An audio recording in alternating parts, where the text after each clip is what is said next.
Pandora, the girl who was manipulated by God as a punishment. The name Pandora means the all-endowed, all-gifted, was the first human woman created by Hephaestus, one of the demigods of the ancient Greek pantheon. He was either the son of Zeus and Hera, or he was Hera's son. Now, she was the first human. Pandora was the first human woman created by Hephaestus on the instruction of Zeus, the first god of the pantheon of the gods of Olympus.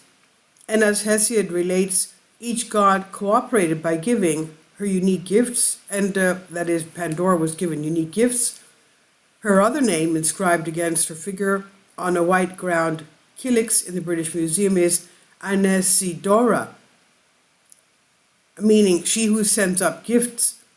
And the Pandora myth is a kind of theodicy addressing the question of why there is evil in the world, according to which Pandora opened a jar, a big pithos, commonly referred to as Pandora's box, releasing all the evils of humanity. And it's been argued that Hesiod's interpretation of Pandora's story went on to influence both Jewish and Christian theology, and so perpetuated her bad reputation into the Renaissance.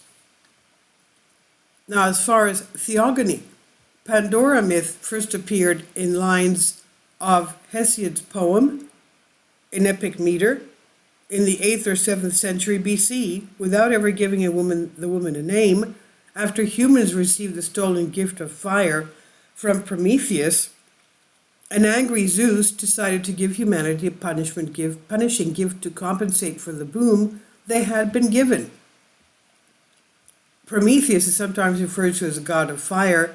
He's best known for defying the Olympian gods by stealing fire from them and giving it to humanity in the form of technology, knowledge, and civilization. So, Zeus decided to give humanity punishment to compensate for the boon they had been given. He commands Hephaestus, another Olympian god, to mold from earth the first woman, a beautiful evil, quote unquote, whose descendants would torment the human race. And after Hephaestus does so, the goddess Athena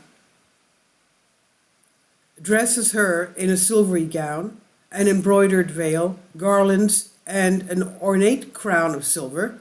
This woman goes unnamed in the theogony, but is presumably Pandora, whose myth Hesiod revisited in Works and Days when she first appeared before gods and mortals.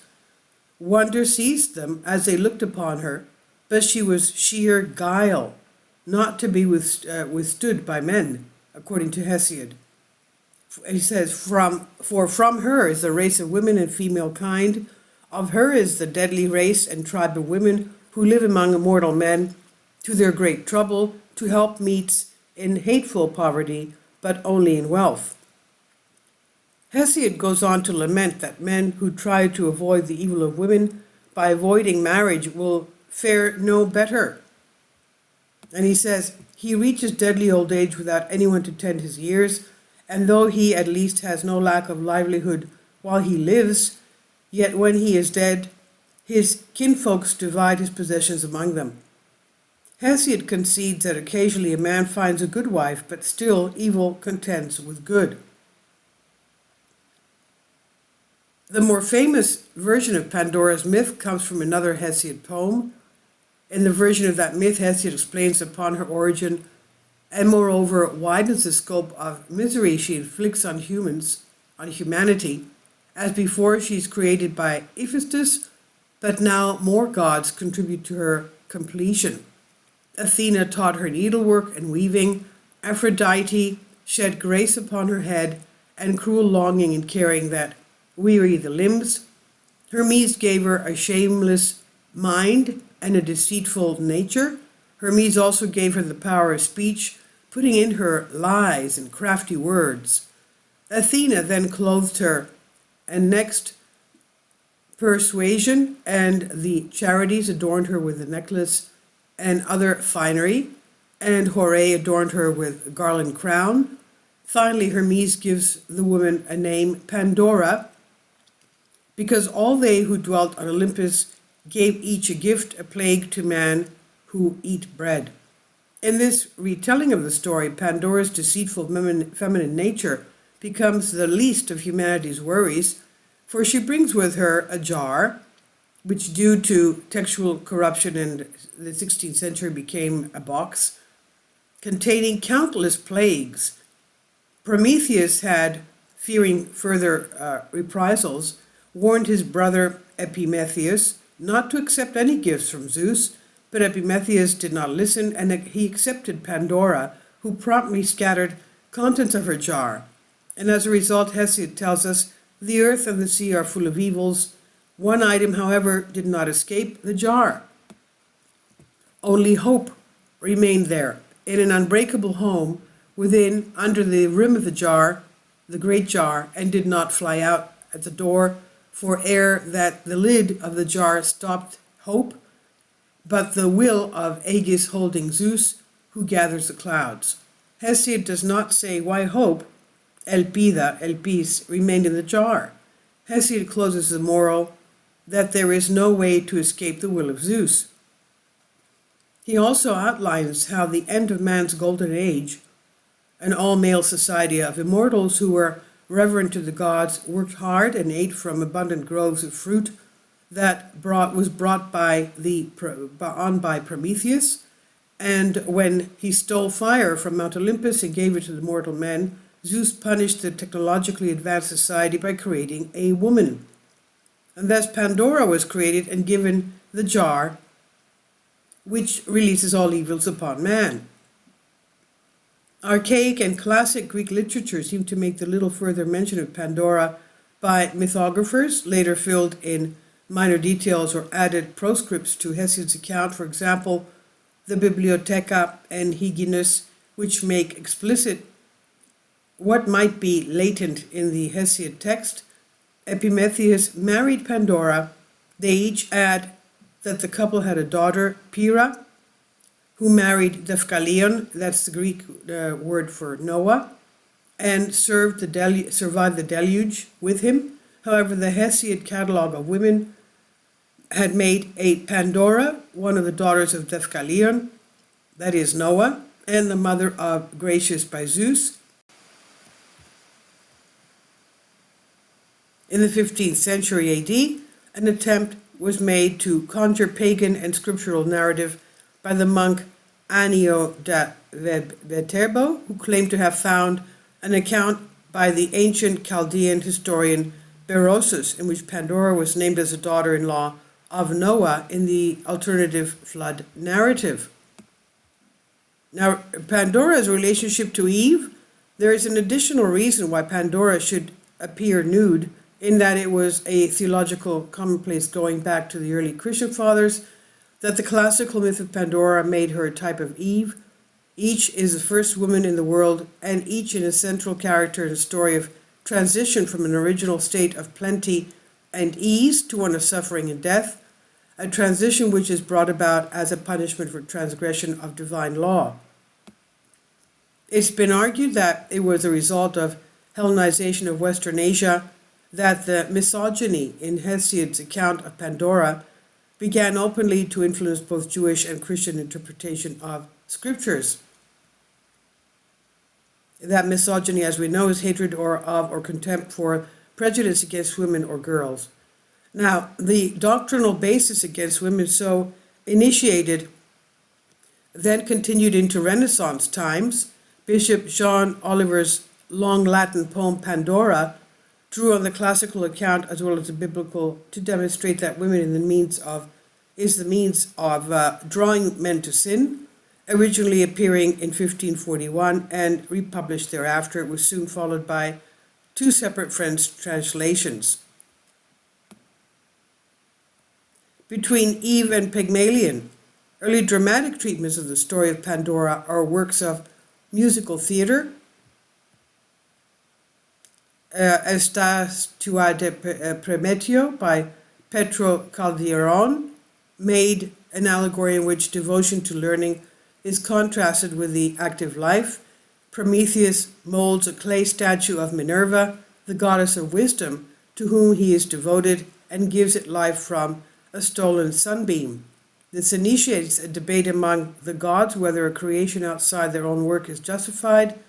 His devotion is in the end rewarded with permission to marry his statue.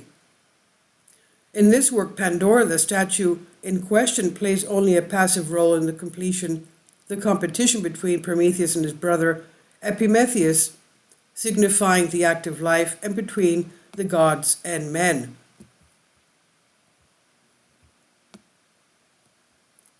So, as per the creation myth of the Abrahamic religion, Adam and Eve were the first man and woman who ever walked the earth, but the story of the origin of mankind as per Greek mythology is less known, comparatively darker than the book of Genesis. Men and women were created at separate times. Men were walking earth long before women. In the Greek mythology, the creation of the first woman, Pandora, was indeed a punishment, not a gift by God. The tale of Prometheus. The incident took place where Prometheus cut open an ox and divided it into two parts. The small half contained the meat of the animal swaddled in the ox's stomach, and the bigger half was filled with animal bones covered up in the fat of the ox. Prometheus succeeded in tricking the gods of Zeus of Mount Olympus. As he fell for the bigger part, ended up choosing part filled with bones, while mankind got the edible meat. In wrath with Prometheus' trickery, Zeus withheld fire from the men so that they could not eat the meat, and this caused Prometheus to steal the fire from the gods. He got caught in the act. Prometheus was bound in chains, and an eagle used to eat his liver every day, which grew back every night over and over. Prometheus was freed by the hero Hercules, but Zeus decided to punish the entire mankind along with him. So this was the making of Pandora. Zeus molded a young woman out of earth and water, gave her a feministic voice and strength, and then she was showered with gifts from the gods. Athena blessed her with the talent of crafts. Aphrodite granted her charms and curiosity. Hermes bestowed her with crafty mind and unscrupulous nature. And the young woman was then dressed and adored by the Olympian gods. She was loaded with plethora of gifts from the gods, and she was named Pandora, meaning all gifted. And later, as a gift, she was sent by Hermes to Epimetheus, the brother of Prometheus. Although Prometheus had warned his brother Epimetheus not to accept any kind of gifts from Zeus, bowed by her beauty, Epimetheus forgot about the warning and accepted Pandora as his wife. Upon seeing her getting married, Zeus was pleased that everything was going according to his plan. He presented a beautiful jar as a wedding gift to Pandora and expressed an important condition that she is forbidden from opening the vessel. As she was gifted with curiosity too, along with many other factors, she started to speculate that what was kept in the jar. She was asking herself what was in there. She was unable to comprehend why Zeus gifted her something which she was not allowed to see. Eventually, everything happened which Zeus planned. Pandora curiosity took over her, and as the Epimetheus left the room, she opened the box, and the jar poured a stream of demonic creatures that consisted of sorrows, death, disease, pain, poverty, and all the evils of the world. Pandora quickly slammed the lid of the jar to prevent all these creatures from being unleashed on earth, but it was too late. The demons had escaped, and only one small thing was left in the jar, and that was hope. This is how Pandora became punishment, not a gift to mankind, and as she unleashed numerous demons in the forms of death, sadness, epidemic, and other evils onto the earth. And I'll leave links below for you for this on Wikipedia and Infinity Explorers. Please leave your comments, and thank you for your support. Finally, support my Patreon account. The daily posts are 5 videos daily, and they are totally different from what I have on my YouTube channel. Thank you so much for your support, and that you find all my content so interesting. You'll find the Patreon account details in the description box below.